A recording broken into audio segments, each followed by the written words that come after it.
আসসালামু আলাইকুম। আমি মোহেবুল্লাহ হুসাইনি, হরিণখোলা দরবার শরীফ থেকে কথা বলছি মুহররম মাস ও আশুরার দিন নিয়ে।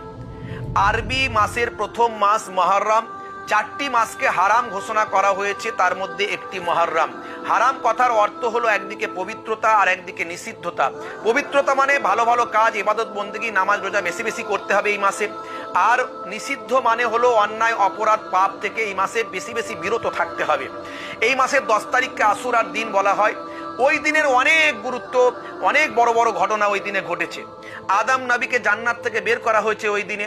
মুসা কালিমুল্লাহ ফেরাউনের কবল থেকে মুক্তি পেয়েছেন ওই দিনে। হযরত ইব্রাহিম নবী নমরুদের কবল থেকে মুক্তি পেয়েছেন ওই দিনে। ইমাম হুসাইন হুজুর এবং সোহাদা কারবালা হুজুররা ওই দিনে শহীদ হয়েছেন। তো ওই দিনের গুরুত্ব অপরিসীম। অনেকে তাজিয়া করে, রক্তাক্ত করে, শরীরে চাপড়ায়, ডিজে করে, অশ্লীলভাবে তারা জীবনযাপন করে। এগুলো ইসলামে নিষিদ্ধ কাজ, শিরক কাজ।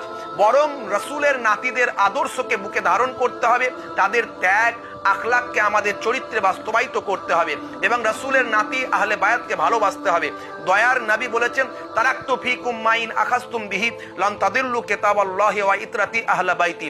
এই দিনে রোজা রাখুন।